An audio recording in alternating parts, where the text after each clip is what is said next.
पूज्याय राघवेन्द्राय सत्यधर्मरताय च। ನೋಡಿ ಜಗದ್ಗುರು ಜಗಕ್ಕೆ ಬಂದಿದ್ದಾರೆ. ನಿನ್ನೆನೂ ಸಹ ನಾನು ಹೇಳಿದ್ದೀನಿ, ಪೌರ್ಣಮಿ ಇತ್ತು, ಗುರು ಪೌರ್ಣಮಿ ಅಂದರೆ ರಾಯರಿಗೋಸ್ಕರನೇ ನಾನು ಪ್ರಾರ್ಥನೆ ಮಾಡೋ ಅಂಥದ್ದು, ಅದು ಗುರು ಪೌರ್ಣಮಿಯಾಗಿ ನಾನು ಆಚರಣೆ ಮಾಡೋದು ಅಂತಲೂ ಸಹ ಹೇಳಿದ್ದೀನಿ. ಯಾಕೆ ಅಂತಂದರೆ ಮೃತ್ತಿಕೆ ಮಹಾತ್ಮೆ ಸಹ ಇದೆ. ಆ ಮೃತ್ತಿಕೆ ಮಹಾತ್ಮೆ ಸಹ ನಾನು ಹೇಳ್ತಾ ಹೋಗ್ತೀನಿ ಖಂಡಿತ, ಅದು ಇನ್ನೊಂದು ಸಂಚಿಕೆಯಲ್ಲಿ. ಹಾಗಾಗಿ ನನಗೇನೆ ಅವ್ರು ಪ್ರಾಣದಾನ ಕೊಟ್ಟಿದ್ದಾರೆ ಅಂದಮೇಲೆ ಎಷ್ಟು ಭಕ್ತರಿಗೆ ಅವ್ರು ಏನೇನು ಮಾಡಿಲ್ಲ ಪವಾಡಗಳನ್ನ ಹೇಳಿ ನೋಡೋಣ. ಹಾಗಾಗಿ ಜನವರಿ ನಾನು ಸೂಸೈಡ್ ಮಾಡ್ಕೊಳ್ಳೋಕೆ ಹೋಗಿದ್ದು ಜನವರಿ 96ರಲ್ಲಿ 23ನೇ ತಾರೀಕು ಬೆಳಗ್ಗೆ. ಆ ಭಗವಂತ 24ನೇ ತಾರೀಕು ಇನ್ನೂ ಸಹ ನಾನು ಆ 24ನೇ ತಾರೀಕನ್ನ ಇನ್ನೂ ಸಹ ನಾನು ಆಚರಣೆ ಮಾಡ್ತಾ ಇದ್ದೀನಿ. ಯಾಕೆಂದರೆ ಮರುಜನ್ಮ ಕೊಟ್ಟಿದ್ದಾರೆ ನನ್ನ ಭಗವಂತ. ರಾಯರಿಗೆ ಅವತ್ತಿನ ದಿವಸ ಒಂದು ದಿನ ಆರಾಧನೆ ಮಾಡಿ ಒಂದು 10 ಜನಕ್ಕೆ ಅನ್ನ ಹಾಕ್ತೀನಿ ನಾನು. ಅವತ್ತು ಅವರೇ ಬಂದು ನಿಂತು ನನ್ನ ಕಾಪಾಡಿದಂಥ ದೈವ ಎಲ್ಲಾದರೂ ಉಂಟೆ ಖಂಡಿತ. ಹಾಗಾಗಿ ಆ ಮಹಾನುಭಾವನ ವಿಶೇಷತೆ ತಿಳ್ಕೊಳ್ಳೋಣ. ನೋಡಿ, ನನಗೆ ರಾಯರ ಆವತ್ತಿನ ದಿವಸದಿಂದ ಇವತ್ತಿನ ದಿನವರೆಗೂ 7 ವಯಸ್ಸಿಂದ ಇದೆ. ಆದ್ರೂ ಸಹ ಆ 96ರಿಂದ ಈ ಕಡೆಗೆ ನಾನು ಏನೇನು ಆಗ್ತಾಯಿದೆ, ಏನೇನು ಮಾಡ್ತಾಯಿದ್ದೀನಿ ಏನೂ ಗೊತ್ತಿಲ್ಲ. ನೀವು ಕೂತ್ಕೊಂಡು ಏನು ಬೇಕಾದರೂ ಭಜನೆ ಹೇಳ್ಕೊಡಿ ನನಗೆ, ಖಂಡಿತ ಎಲ್ಲಿ ಕೂತ್ಕೊಂಡು ಹೋಗಿ ನೀವು ಹೇಳ್ಕೊಟ್ಟಿದ್ದೀನಲ್ಲ ಅಲ್ಲಿ ಹೇಳ್ಬೇಕು ಅಂದರೆ ನನಗೆ 1 ಸೆಕೆಂಡು ಕೂಡ ಜ್ಞಾಪಕ ಬರಲ್ಲ. ನನಗೆ ಆಟೋಮೆಟಿಕ್ಕಾಗಿ ನೀವೇನು ಕೇಳಿದ್ರೂ ಅದು ಓಡ್ತಾ ಇರುತ್ತೆ. ಯಾಕೆ ಅಂತ ಅಂದರೆ ಅವ್ರು ಏನು ತುಂಬಿಸಿದಾರೋ ನನ್ನಲ್ಲಿ, ಆ ತುಂಬಿದ ಕೊಡ ಖಾಲಿ ಆಗ್ದೇ ಇನ್ನೂ ಇದ್ದೇ ಇರುತ್ತೆ. ನೋಡಿ, ಅದಕ್ಕೆ ಹೇಳೋದು ತುಂಬಿದ ಕೊಡ ಹಾಡಲ್ಲ ಅಂತ ಹೇಳ್ತಾರೆ. ಆ ಭಗವಂತ ಕೊಟ್ಟಿದ್ದು ಭಗವಂತನಿಂದ ಮಾತ್ರನೇ ತಗೊಳಕ್ಕೆ ಸಾಧ್ಯ. ಹಾಗಾಗಿ ನನ್ನಿಂದ ಸುಮಾರು ಜನಕ್ಕೆ ಮಕ್ಕಳಾಗಿದೆ ಅಂತ ಅಂದರೆ ಭಗವಂತ ಕೊಟ್ಟಿದ್ದರಿಂದ ಆಶೀರ್ವಾದದಿಂದ ನಾನು ಮಾಡಿದ್ದೀನಿ ಆಶೀರ್ವಾದ.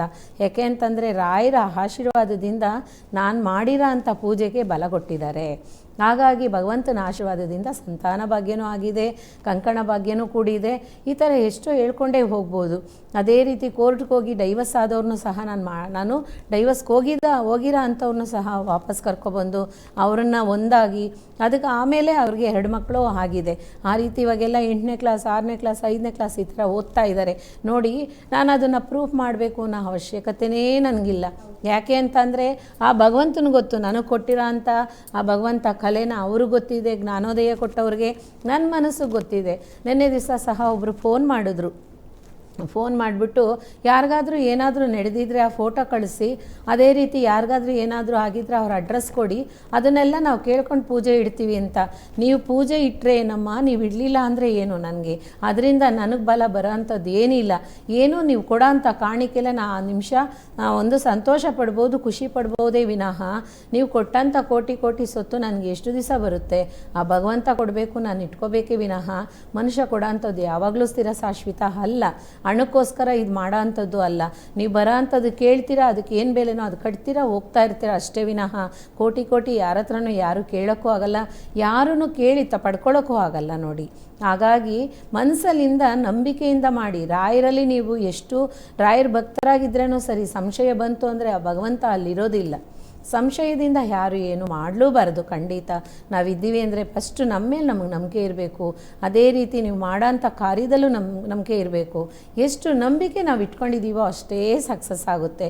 ಖಂಡಿತ ಹೇಳ್ತೀನಿ, ಯಾರೇ ಆಗಲಿ ದೇವರಲ್ಲಿ ಮಾತ್ರ ಸಂಶಯ ಪಟ್ಕೋಬೇಡಿ. ಮನುಷ್ಯನ ಪಟ್ಕೋಬೋದು, ಆದರೆ ಆ ಭಗವಂತನ ಮೇಲೆ ಸಂಶಯ ಪಟ್ಟರೆ ಅಂದರೆ ಖಂಡಿತ ಯಾವುದೂ ಉದ್ಧಾರ ಆಗೋದಿಲ್ಲ. ನೀವು ಎಷ್ಟರಲ್ಲಿ ಎಷ್ಟರ ಮಟ್ಟಿಗೆ ನಿಮ್ಮ ಬುದ್ಧಿ ಇರುತ್ತೋ ಆ ಬುದ್ಧಿಲೆಯೇ ಲಾಸ್ಟ್ವರೆಗೂ ಹೋಗ್ತಾ ಇರಬೇಕು. ಖಂಡಿತ ಸಕ್ಸಸ್ ಆಗೋದಿಲ್ಲ. ಹಾಗಾಗಿ ನಾನು ಮಾಡಿರೋ ಅಂಥ ತ್ಯಾಗಗಳು ತುಂಬ ಇದೆ, ನಾನು ಮಾಡ್ಕೊಂಡಿರೋ ಅಂಥ ತ್ಯಾಗಗಳು ಸಹ ಇದೆ. ಯಾಕೆ ನನ್ನ ಮಕ್ಕಳಿಗೆ ನಾನು ನೋಡ್ತಾ ಇರಲಿಲ್ಲ, ಕಾರಣ ನನಗೆ ಫಸ್ಟು ರಾಯರೇನೆ. ಹಾಗಾಗಿ ನಮ್ಮ ರಾಯರಿಗೇನು ಬೇಕೋ ಅದು ಮಾಡ್ತೀನಿ, ಆಮೇಲೆ ನನ್ನ ಕುಟುಂಬ ಅಂತ ನೋಡೋ ಅಂಥದ್ದು. ನನ್ನ ಇವಾಗಲೂ ಸಹ ರಾಯರಿಗೋಸ್ಕರ ನೀವು ಪ್ರಾಣ ಬಿಡಿ ಅಂತ ಹೇಳಿ ಪ್ರಾಣ ಬಿಟ್ಬಿಡ್ತೀನಿ. ನಾನು ಅಷ್ಟು ಪ್ರಾಣ ತ್ಯಾಗ ಮಾಡೋಕ್ಕೂ ಸಹ ನಾನು ಅದನ್ನು ಚಿಂತೆ ಮಾಡ್ದಿರ ಇರೋಂಥವಳು. ಹಂಗಿದ್ಮೇಲೆ ಆ ಭಗವಂತ ಬಂದು ನನ್ನನ್ನು ಕಾಪಾಡ್ತಾ ಇದ್ದಾರೆ ಅಂದರೆ ಆ ಭಗವಂತನ ಆಶೀರ್ವಾದ ಎಷ್ಟಿರ್ಬೋದಲ್ವೇ. ಅದಕ್ಕೋಸ್ಕರ ನನಗೆ ಸಿಕ್ಕಿದ್ದಂಥದ್ದು ನಿಮಗೂ ಎಲ್ರಿಗೂ ಸಿಗಬೇಕು ಅಂತ ನಾನು ಪ್ರಾರ್ಥನೆ ಮಾಡ್ತೀನಿ. ಕೇಳ್ಪಟ್ಟಿದ್ದೀವಿ. ನಿಮ್ಮ ಬಗ್ಗೆ ತುಂಬ ಇದೆ. ನೀವು ಕೂಡ ಶ್ರೀ ರಾಘವೇಂದ್ರ ರಾಯರ ಒಂದು ಮಹಿಮೆಯನ್ನ ಅವರು ನಿಮ್ಮ ದರ್ಶನ ಕೊಟ್ಟಿರೋದು, ಅವ್ರು ಏನು ಹೇಳಿದ್ರೆ ಅದನ್ನ ಪಾಲಿಸ್ಕೊಂಡು ಬರ್ತಾ ಇದ್ದೀರಾ. ಅದರಲ್ಲೂ ಹೇಳಿದ್ರೆ ಶ್ರೀ ರಾಘವೇಂದ್ರ ರಾಯರಿಗೋಸ್ಕರ ನಾನು ಜೀವನ ಕೊಡಕ್ಕೆ ರೆಡಿ ಇದ್ದೀನಿ ಯಾರೋ ಹೇಳಿದ್ರು. ಸೊ ಯಾರಿಗೋಸ್ಕರ ಯಾರೋ ಹೇಳಿದ್ಕೆ ಜೀವ ಕೊಡೋದು ಬೇಡ, ಜೀವ ಇರೋವರೆಗೂ ಒಂದು ಜನರಿಗೆ ಒಳ್ಳೆಯದನ್ನ ಬಯಸ್ತಿದ್ರ, ಒಳ್ಳೇದಾಗುವಾಗ ಮಾಡ್ತಿದ್ದೀರ, ಅದನ್ನ ಮುಂದುವರ್ಸ್ಕೊಂಡು ಹೋಗಿ. ನಮ್ಮ ಕಡೆಯಿಂದ ಆದಷ್ಟು ನಾವು ಸಹಾಯವನ್ನ ಮಾಡ್ತೀವಿ. ನೀವು ತುಂಬಾ ಕಷ್ಟದಲ್ಲಿದ್ದೀರಾ, ಆದ್ರೂ ಕೂಡ ನೀವು ದುಡ್ಡಿಗೆ ಆಸೆ ಪಡಲ್ಲ, ನನ್ಗೆ ಗೊತ್ತಾಗಿದೆ. ಸೊ ಇನ್ನೊಂದು ಏನ್ ಹೇಳ್ಬೇಕಾದ್ರೆ ಶ್ರೀ ರಾಘವೇಂದ್ರ ರಾಯರ ಬಗ್ಗೆ ಈಗ ಕೇಳಿದ್ವಿ, ಮಾಂಚಾಲಮ್ಮ ದೇವಿಗೆ ಮತ್ತೆ ಶ್ರೀ ರಾಘವೇಂದ್ರ ರಾಯರ್ ಇರುವಂತಹ ಸ್ಥಳದಲ್ಲಿ ಇರ್ತಾರಲ್ವಾ, ಸೊ ಇದಕ್ಕೆ ಏನು ಸಂಬಂಧ ಇದೆ? ಖಂಡಿತ ನೋಡಿ, ರಾಘವೇಂದ್ರ ಸ್ವಾಮಿ ಯಾವಾಗಲೂ ಸಹ ಧ್ಯಾನದಲ್ಲೇ ಇದ್ದಾರಂತೆ. ಯಾಕೆ ಅಂತಂದರೆ ಬರೋಂಥ ಭಕ್ತರಿಗೆ ತುಂಬಾ ಒಳ್ಳೇದು ಮಾಡ್ತಾ ಇದ್ದಾರೆ. ಹೇಗೆ ಅಂತ ಅಂದರೆ ಆ ಮಾಂಚಾಲಿ ಗ್ರಾಮ ಅನ್ನೋದೇ ಮಂತ್ರಾಲಯ ಕ್ಷೇತ್ರ. ಹಾಗಾಗಿ ಮಾಂಚಾಲಿ ಗ್ರಾಮಕ್ಕೆ ಬರೋಂಥವ್ರು ಆ ಎಲ್ಲೆ ಒಳಗಡೆ ಹೋಗೋಕ್ಕೆ ಮುಂಚೆನೇ ಸ್ವಾಮಿ, ರಾತ್ರಿ ನಾವು ಇಲ್ಲಿಂದ ಹೊರಡ್ತೀವಿ ಅಂತ ಇಟ್ಕೊಳ್ಳಿ, ಬಸ್ಸಲ್ಲಿ ಹೋಗ್ತಾ ಇದ್ದೀವಿ, ಆಗ ಸ್ವಾಮಿಗೆ ನಮ್ಮ ಮಾಂಚಾಲಮ್ಮನವ್ರು ಹೇಳ್ತಾರಂತೆ, ಏನಂತ, ಸ್ವಾಮಿ ಗುರುರಾಯರೇ ನಿಮ್ಮನ್ನ ಹುಡ್ಕೊಂಡು ಬರ್ತಾ ಇದ್ದಾರೆ, ಅವ್ರಿಗೆ ಎಂಥದ್ದೇ ಕಷ್ಟ ಇರಲಿ, ನಿಮ್ಮಲ್ಲಿರೋ ಅಂಥ ಒಂದು ಮುತ್ತಿನ ಮಾಲೆ ಒಂದು ಹೋಗಿ ಇನ್ನೊಂದು ಆ ಮುತ್ತು ಬರೋದ್ರೊಳಗಡೆ ಅವ್ರ ಕಷ್ಟನ ಪರಿಹಾರ ಮಾಡಿ, ಆದರೆ ನನ್ನ ಹತ್ರ ಬಂದು ದರ್ಶನ ಮಾಡ್ಕೊಂಡು ನಿಮ್ಮ ಹತ್ರ ಬರೋದ್ರೊಳಗಡೆ ಆ ಕಷ್ಟನೇ ಫುಲ್ಲು ನಿವಾರಣೆ ಆಗಿರಬೇಕು, ಯಾವ ಕಾರಣಕ್ಕೂ ಅವರು ನೊಂದ್ಕೊಂಡು ಹೋಗಬಾರ್ದು. ಹಾಗಾಗಿ ನೀವು ಕೂತಿರೋ ಅಂಥ ಪ್ರಪಂಚದಲ್ಲಿ ಕೂತಿರೋ ಅಂಥ ಮಹಾನುಭಾವ ಅವ್ರ ಕಷ್ಟನ ದೂರ ಮಾಡಿ ಅಂತ ಆ ತಾಯಿ ಮಗು ಹತ್ರ ಊಟ ಮಾಡಿಸುವಾಗ ಎಷ್ಟು ಒಂದು ಮುದ್ದಾಡಿ ಕೇಳ್ತಾರೋ ಆ ಮುದ್ದತೆಯಿಂದ ಆ ತಾಯಿ ಕೇಳ್ತಾರಂತೆ, ಅಮ್ಮ ಆ ತಾಯಿ ಹೇಳ್ತಾರಂತೆ, ಮಗನೇ ಖಂಡಿತ ಅವ್ರ ಕಷ್ಟನ ದೂರ ಮಾಡಿ, ಗುರುರಾಯರೇ ಅವ್ರ ಕಷ್ಟನ ದೂರ ಮಾಡಿ ಅಂತ ಆ ತಾಯಿ ರಾಯರಲ್ಲಿ ರಿಕ್ವೆಸ್ಟ್ ಇಡ್ತಾರಂತೆ. ಏನಕ್ಕೆ ಅಂತ ಅಂದರೆ ಆ ರಾಯಲ್ಲಿರೋ ಅಂಥ ಶಾಂತತೆ, ಆ ರಾಯಲ್ಲಿ ಇರೋಂಥ ಒಂದು ನಂಬಿಕೆ ಆ ತಾಯಿಗೆ. ಅದೇ ರೀತಿ ಎಂಥದ್ದೇ ಕಷ್ಟ ಆಗಿರಲಿ, ಎಂಥದ್ದೇ ದೋಷ ಆಗಿರಲಿ, ರಾಯರನ್ನ ಇಟ್ಕೊಂಡೇ ನಾನು ಮಾಡಿಕೊಡೋದು. ರಾಯರನ್ನ ಇಟ್ಕೊಂಡೇ ಮಾಡೋ ಅಂಥದ್ದು. ಕಾರಣ ಏನು ಅಂತ ಅಂದರೆ ರಾಯರಲ್ಲಿ ನಂಬಿಕೆ ಎಷ್ಟು ಮಾಂಚಾಲ ದೇವಿ ಇಟ್ಟಿದ್ದಾರೋ ಆ ನಂಬಿಕೆ ನಾವು ಇಟ್ವಿ ಅಂದರೆ ಯಾವ ಪಾಪ ದೋಷ ಆಗಿರಲಿ ಖಂಡಿತ ಪರಿಹಾರ ಆಗುತ್ತೆ. ಯಾಕೆ ಅಂತ ಅಂದರೆ ಅದು ರೂಟನ್ನು ತಿಳ್ಕೊಬೇಕು. ಆ ರೂಟನ್ನು ತಿಳ್ಕೊಂಡು ಅದರಂತೆಯೇ ನಾವು ನಡೆದ್ವಿ ಅಂದರೆ ಖಂಡಿತ ಹೇಳ್ತೀನಿ 12 ದಿನಗಳಲ್ಲಿ ಆ ಪರಿಹಾರ ಆದೇ ಆಗುತ್ತೆ, ಯಾವ ದೋಷ ಆಗಿದ್ರೇನು ಯಾವ ಪಾಪ ಆಗಿದ್ರೇನು. ಆದರೆ 3 ವಿಷಯಕ್ಕೆ ಮಾತ್ರ ಕ್ಷಮೆನೇ ಇರಲ್ಲ ನೋಡಿ. ಏನು 3 ವಿಷಯಕ್ಕೆ ಕ್ಷಮೆ ಇಲ್ಲ ಅಂತ ಅಂದರೆ ಕನ್ಯಾ ಹತ್ಯೆ ಮಾಡಲೇಬಾರ್ದು, ಗೋಹತ್ಯೆ ಮಾಡಲೇಬಾರ್ದು, ಅದರಲ್ಲೂ ಗರ್ಭಸ್ತ್ರೀ ಹತ್ಯೆ ಮಾಡಲೇಬಾರ್ದು.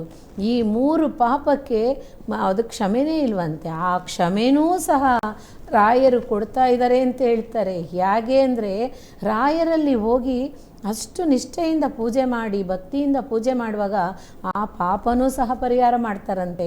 ಹಾಗಾಗಿ ಆ ರಾಯರಲ್ಲಿ ಎಷ್ಟು ಆ ದೇವಿ ರಿಕ್ವೆಸ್ಟ್ ಇಡ್ತಾ ಇದ್ದಾರೆ ನೋಡಿ. ಇವಾಗ ನಮ್ಮ ಯಜಮಾನ್ರಿದ್ದಾರೆ, ನನ್ನ ಮಗು ಇದೆ, ನನ್ನ ಮಗು ಏನು ಮಾಡ್ತೈತೆ, ಅಮ್ಮ ಅಪ್ಪಾಜಿ ಹತ್ರ ಹೇಳಿ ನನಗೇನಾದರೂ ತೊಗೊಂಬರಕ್ಕೆ ಹೇಳಮ್ಮ ಅಂತೈತೆ. ಅಪ್ಪಾಜಿ ಹತ್ರ ಡೈರೆಕ್ಟಾಗಿ ಹೇಳಿದ್ರೆ ಬೈತಾರೋ ಅನ್ನೋ ಭಯದಿಂದನೇ ನೋಡಿ. ಹಾಗೇ ಆ ತಾಯಿನ ನಮ್ಮ ಯಾವ ರೂಟಿಂದ ಯಾವ ರೂಟಿಗೆ ಹೋಗ್ತಾರೆ ನೋಡಿ. ಹಾಗೇ ರಾಯರ ಪಕ್ಕದಲ್ಲೇ ವಾದೀಂದ್ರ ತೀರ್ಥರ ಸ್ವಾಮೀಜಿ ಇದ್ದಾರೆ, ಅವ್ರಿಗೂ ತುಂಬ ಪವಾಡ ಇದೆ, ಅವ್ರಿಗೂ ತುಂಬ ಎಷ್ಟೋ ಸ್ಟೋರಿಗಳಿದೆ. ನಮ್ಮ ರಾಯರನ್ನು ವರ್ಣನೆ ಮಾಡಿ ಮಾಡಿ ಮಾಡಿ ಮಾಡಿ ಮಾಡಿ ಬರೆದಿದಂಥ ವಾದೀಂದ್ರ ಸ್ವಾಮೀಜಿ. ಆ ವಾದೀಂದ್ರರಿಗಿರೋ ಅಂಥ ಶಕ್ತಿ ಯಾರಿಗೂ ಇಲ್ಲ. ಕಾರಣ ಏನು ಅಂತಂದರೆ ಅಷ್ಟು ಆ ಭಗವಂತನ ಒಂದೊಂದು ಹೆಜ್ಜೆನೂ ಸಹ ಬರೆದಿದ್ದಾರೆ ರಾಯರ ಬಗ್ಗೆ. ಹಾಗಾಗಿ ಆ ಮಾಂಚಾಲ ದೇವಿ, ವಾದೀಂದ್ರ ತೀರ್ಥರು, ನಮ್ಮ ರಾಯರು 3 ಸೇರಿ ಅಲ್ಲಿ ಹೋಗೋ ಅಂಥ ಭಕ್ತಾದಿಗಳಿಗೆ ಏನು ಬೇಕಾದರೂ ಇದ್ರೇನೂ ಸರಿ, ಎಂಥದ್ದೇ ಆಗಿರಲಿ ಪರಿಹಾರ ಮಾಡ್ತಾನೇ ಇದ್ದಾರೆ. ಆದರೆ ಆಗಿದೆಯಾ ಇಲ್ವಾ ಅನ್ನೋದಕ್ಕೆ ನಾವು ಸತ್ಯತೆಯಿಂದ ಇರಬೇಕು, ನಾವು ತಿಳ್ಕೋಬೇಕು, ನಾವು ಅರ್ಥ ಮಾಡ್ಕೋಬೇಕು ಅಂತಂದರೆ ಖಂಡಿತ ಭಗವಂತನಲ್ಲಿ ನಂಬಿಕೆ ಬೇಕು. ಆವಾಗ ಮಾತ್ರನೇ ಅದನ್ನು ನಡೆಯೋಕ್ಕೆ ಸಾಧ್ಯ. ಅದೇ ರೀತಿ ಮಾಂಚಾಲ ದೇವಿಯವರು ಅವರು ಹೇಳಿದ್ದಂಥ ಉತ್ತರಗಳು ತುಂಬ ಇದೆ, ಇನ್ನು ಹೇಳ್ತೀನಿ. ಹೇಳಿದ್ದಂಥ ರಾಯರು ಮಾಂಚಾಲ ದೇವಿ ಹತ್ರ ಮಾತಾಡಿದ್ದಂಥ ವಿಷಯಗಳು ಖಂಡಿತ ಸಹ ನಿಮ್ಮ ಮುಂದೆ ಇಡ್ತೀನಿ. ಅಮ್ಮ, ನೋಡಿದ್ವಿ ನಿಮ್ಮ ಆಫೀಸಲ್ಲೂ ಕೂಡ ರಾಘವೇಂದ್ರ ರಾಯರ ಒಂದು ಆಫೀಸಲ್ಲಿ ಕೂಡ ಅವರೇ ಇದ್ದಾರೆ. ಸೊ ಮನೆಯಲ್ಲಿ ಕೂಡ ಒಂದು ದೊಡ್ಡ ಸ್ಕ್ರೀನ್ ಮೇಲೆ ಇಟ್ಟಿದ್ದೀರಾ, ಎಂಟ್ರೆನ್ಸಿಗೆ ನೋಡಿದ್ರೆ ರಾಘವೇಂದ್ರ ರಾಯರೇ ಕಾಣ್ತಾರೆ. ಆ ಥರ ಅಪಾರ ಒಂದು ನಂಬಿಕೆ ನಿಮ್ಗಿದೆ ಅವ್ರ ಮೇಲೆ. ಇನ್ನೊಂದು ಕೇಳಬೇಕಾದ್ರೆ, ನೀವು ಆಫೀಸ್ಗೆ ಬರ್ತಿರ್ತಕ್ಕಂಥ ಜನರಿಗೆ, ನಿಮ್ಮ ಭಕ್ತರಿಗೆ, ಸೊ ಮದುವೆ ವಿಚಾರಕ್ಕೆ ಸಂಬಂಧಪಟ್ಟಂತೆ ಮತ್ತೆ ದುಡ್ಡು ಹಣಕಾಸಿನ ವ್ಯವಹಾರಕ್ಕೆ ಸಂಬಂಧಪಟ್ಟಂತೆ ಆಗಲಿ ಆ ಥರ ಸಮಸ್ಯೆ ಇರೋರಿಗೆ ನೀವು ಬಗೆಹರಿಸಿದ್ರ ಅಂತ ಕೂಡ ಅದ್ರ ಬಗ್ಗೆ ಏನು ಹೇಳ್ತೀರಾ? ನೋಡಿ, ಅಲ್ಲಿಗೆ ಬರ್ತಾರೆ. ಬರೋ ಅಂಥವ್ರು ಸುಮ್ಮನೆ ಬಂದು ಕೂತ್ಕೊಂಡು 1 ಗಂಟೆ ಟೈಮ್ ನನ್ನ ಟೈಮು ವೇಸ್ಟ್ ಮಾಡಬಾರ್ದು. ನನ್ನ ಆಧ್ಯಾತ್ಮಿಕ ಟೈಮಿಗೆ ನೀವು ಭಂಗ ತರ್ತೀರಾ ಅಂತಲೇ ಅರ್ಥ. ಕಾರಣ ಏನು ಅಂತಂದರೆ ಆ 1 ಅವರ್ ಒಳಗಡೆ ಸುಮಾರು ಅಂದ್ರೂ 10 ಫ್ಯಾಮಿಲಿನ ನಾನು ಸರಿ ಮಾಡ್ತೀನಿ. ಹೇಗೆ ಅಂತ ಅಂದರೆ ವಾಟ್ಸಪ್ ಮೆಸೇಜಲ್ಲೇ, ವಾಟ್ಸಪ್ಪಲ್ಲಿ ವಾಯ್ಸ್ ಮೆಸೇಜಲ್ಲೇ. ಇವಾಗ ನೀವು ನನ್ನ ವಾಟ್ಸಪ್ ನಂಬರ್, ಅದೇ ನಂಬರ್ ವಾಟ್ಸಪ್ ನಂಬರ್ ಇವಾಗ ಸ್ಕ್ರೀನಲ್ಲಿ ಓಡ್ತಾ ಇರೋಂಥ ನಂಬರು. ಅದರಲ್ಲಿ ಒಂದು ನೀಟಾಗಿ ಏನು ನಡೆದಿದೆ, ಏನಾಗಿದೆ, ಏನು ಸಮಸ್ಯೆ ಇದೆ ಅನ್ನೋ ಅಂಥದ್ದನ್ನು ವಾಯ್ಸ್ ಮೆಸೇಜ್ ಹಾಕಬೇಕು. ಆದರೆ ವಾಯ್ಸ್ ಮೆಸೇಜ್ ಹಾಕೋಕ್ಕೆ ಮುಂಚೆ ಗುರುವೇ ಶರಣಮನ್ನ ಮಂತ್ರನ ಬರೆದು ಒಂದು ನಮಸ್ಕಾರ ಹಾಕೋ ಥರ ಹಾಕಿರಬೇಕು. ಯಾಕೆ ಅಂತಂದರೆ ಅದು ರಾಯರಿಗೆ ಹೋಗಿ ಸಲ್ಲುತ್ತೆ. ರಾಯರ ಪಾದದಲ್ಲಿ ನಾವೆಲ್ಲ ಕಷ್ಟನೂ ಒಪ್ಸಿದ್ದೀವಿ ಅಂಥದ್ದು. ಶರಣಂ ಅಂದ್ಬಿಟ್ರೇ ನಿಮಗೆ ಶರಣಾಗತಿ ಸ್ವಾಮಿ ನಾನು ಅಂತ ಅರ್ಥನೇ. ಆಯ್ತಾ? ಗುರುವೇ ಶರಣಮನ್ನ, ಗುರುವೇ ನಿಮಗೆ ನಾನು ಶರಣಾಗತಿ ಆಗ್ಬಿಟ್ಟಿದ್ದೀನಪ್ಪ, ನನ್ನ ಕಷ್ಟ ನಷ್ಟ ಎಲ್ಲನೂ ನೀನೇ ಕಾಪಾಡು ಅಂತ ಅರ್ಥ. ನೋಡಿ, ಆಗೇನು ಮಾಡ್ತೀನಿ ಅಂದರೆ ಅದನ್ನು ಕೇಳ್ಕೊತೀನಿ. ನಾನು ಕೇಳ್ಕೊಂಡು ಆ ಕ್ಷಣ ಮಾತ್ರದಲ್ಲಿ ನಿಮ್ಗೆ ಹೇಳ್ತೀನಿ. ಅದಕ್ಕೋಸ್ಕರ ಅಡ್ವಾಂಟೇಜ್ ತಗೋಬಾರ್ದು. ಇವರು ನಮ್ಗೆ ಇಷ್ಟೆಲ್ಲ ಹೇಳ್ತಾ ಇದ್ದೀರಲ್ಲ, ಇನ್ನೂ ಕೇಳೋಣ ಅಂತ ಒಂದು ಹಿಸ್ಟ್ರಿನೇ ಕೇಳೋಕ್ಕೆ ಸ್ಟಾರ್ಟ್ ಮಾಡ್ಕೊತಾರೆ. ಆ ಥರ ದಯವಿಟ್ಟು ಇರಬೇಡಿ. ಡೈರೆಕ್ಟಾಗಿ ಬನ್ನಿ ಕೇಳ್ಕೊಳ್ಳೋ ಅಂಥವ್ರು. ಅದೇನೇ ಆಗಿರಲಿ ನೋಡಿ, ಕಾಸು ಕೊಡ್ದಿರ ಯಾವುದೂ ನಮ್ಮ ಕೈಗೆ ಸಿಗಲ್ಲ. ಗುರು ಕಾಣಿಕೆ ಇಲ್ದಿರ ನಿಮಗೇನು ಬಲನೂ ಇರೋದಿಲ್ಲ.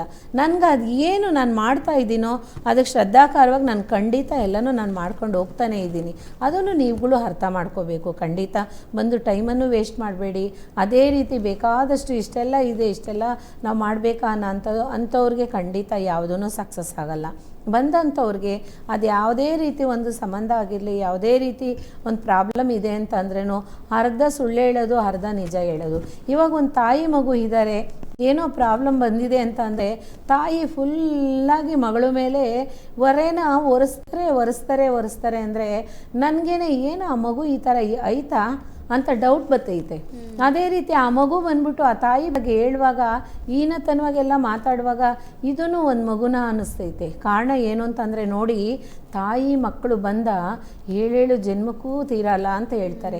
ಆ ರೀತಿ ಇರಬೇಕಾದ್ರೆ ಒಂದು ತಾಯಿನ ಕೆಟ್ಟದಾಗಿ ಮಗಳು ಭಾವಿಸೋದು, ಮಗಳು ಕೆಟ್ಟದಾಗಿ ತಾಯಿ ಭಾವಿಸೋದು ಎಲ್ಲೂ ಇರಬಾರ್ದು. ಖಂಡಿತ ಆ ಥರ ಮಾಡ್ತಾ ಇರೋರು ಫಸ್ಟ್ ಹೋಗಿ ಮಂತ್ರಾಲಯದಲ್ಲಿ ಕ್ಷಮೆ ಕೇಳಿ, ಇಲ್ಲ ಹೋಗೋಕ್ಕಾಗಲಿಲ್ಲ ಅಂದರೆ ನಿಯರೆಸ್ಟ್ ಇರೋ ಅಂಥ ಮಠಕ್ಕೆ ಹೋಗಿ ಖಂಡಿತ ನಂದಾದೀಪ ಹಚ್ಚಿ ದಯವಿಟ್ಟು ಹೆಣ್ಮಕ್ಳ ಹತ್ರ ಒಂದು ರಿಕ್ವೆಸ್ಟ್ ಮಾಡ್ತೀನಿ. ಹೆಣ್ಮಕ್ಳು ಅನ್ನೋರೇ ಭೂಮಿಗೆ ಸಮಾನ, ಭೂದೇವಿಗೆ ಸಮಾನ ಅಂತ ಹೇಳಿದ್ದಾರೆ. ತಾಳ್ಮೆ ಇರಲಿ. ಪಬ್ಲಿಕಲ್ಲಾಗಲಿ ಕುಟುಂಬದಲ್ಲಾಗಲಿ ರೆಸ್ಪೆಕ್ಟ್ ಮಾಡಿ. ಖಂಡಿತ ಹೆಣ್ಮಕ್ಳಿಗೂ ಸಹ ರೆಸ್ಪೆಕ್ಟ್ ಮಾಡಿ. ಎಲ್ಲರ ಹತ್ರ ನಾನು ಕೇಳ್ಕೊಳ್ಳೋದು ಇಷ್ಟೇ. ಅದೇ ರೀತಿ ಜಾಸ್ತಿ ಅಳ್ತಾ ಇರೋರು ಸಹ ಗಂಡ್ಮಕ್ಳೇ. ಏನಕ್ಕೋಸ್ಕರ ಅಂತ ಅನ್ನೋದನ್ನು ಸಹ ನಾನು ಹೇಳ್ತಾ ಹೋಗ್ತೀನಿ. ಖಂಡಿತ ತಿಳ್ಕೊಳ್ಳಿ. ಅದೇ ರೀತಿ ಹೆಣ್ಮಕ್ಳಿಗೆ ಯಾವುದೇ ಒಂದು ಕಷ್ಟ ಬಂದ್ರೆ, ಇವಾಗ ನಿನ್ನೆ ದಿವಸ ಸಹ ಒಂದು ಮದುವೆ ವಿಷಯವಾಗಿ ಬಂದಿದ್ದಾರೆ. ಸ್ವಲ್ಪ ಏಜು ಡಿಫ್ರೆಂಟಾಗಿ ಸಹ ಇರ್ಬೋದು, ಒಂದು ಕಡೆ ಇನ್ನೊಂದು ಕಡೆ ಏಜು ಡಿಫ್ರೆಂಟಾಗಿರ್ಬೋದು. ಆದರೆ ಅಲ್ಲಿ ಅಡ್ಜಸ್ಟ್ ಆಗ್ತಾ ಇಲ್ಲ.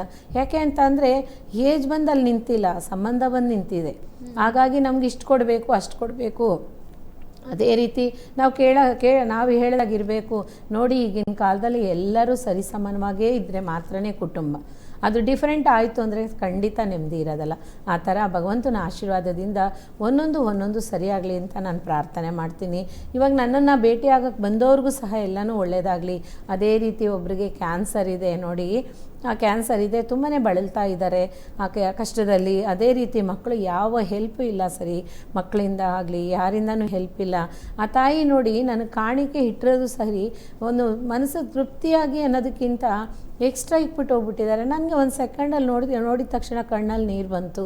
ಏನಕ್ಕಪ್ಪ ಇಷ್ಟು ಹುಷಾರಿಲ್ಲ, ಏನಕ್ಕೆ ಇಷ್ಟು ಇವ್ರು ಕೊಡಬೇಕು ಅಂತಲೂ ಸಹ ನನಗೆ ಅಷ್ಟೊಂದು ಹಣದಲ್ಲ ಆಸೆ ಏನಿಲ್ಲ. ಫಸ್ಟು ಅರ್ಥ ಮಾಡ್ಕೊಳ್ಳಿ, ಅದಕ್ಕೆ ಎಷ್ಟು ಬೆಲೆನೋ ಅಷ್ಟೇ ಕಟ್ಟಬೇಕೇ ಈಡು ವಿನಃ ಅದರಲ್ಲಿ ಬೆಲೆ ಕಟ್ದಿರೋ ಅಂಥದ್ದು ಯಾವುದ್ರಲ್ಲೂ ಇರಲ್ಲ ಅಲ್ವಾ. ಹಾಗಾಗಿ ಯಾವುದೊಂದೂ ಹಣ ಕೊಟ್ಟು ತಗೊಳ್ಳೋಕ್ಕೂ ಆಗಲ್ಲ, ಹಣ ಕೊಟ್ಟು ಕಳ್ಸೋಕ್ಕೂ ಆಗಲ್ಲ. ಅದಕ್ಕೆ ಹೇಳೋದು, ನಮ್ಮ ತಾಯಿ ಹೇಳ್ತಾಯಿದ್ರು ಯಾವಾಗ್ಲೂ, ಹಣ ಕೊಟ್ಟು ತಗೊಳ್ಳೋದು ಒಳ್ಳೆಯವ್ರನ್ನಾಗಿರ್ಬೇಕಂತೆ, ಹಣ ಕೊಟ್ಟು ಹೊರಗಡೆ ಹಾಕೋರು ಕೆಟ್ಟವರಾಗಿರ್ಬೇಕಂತೆ.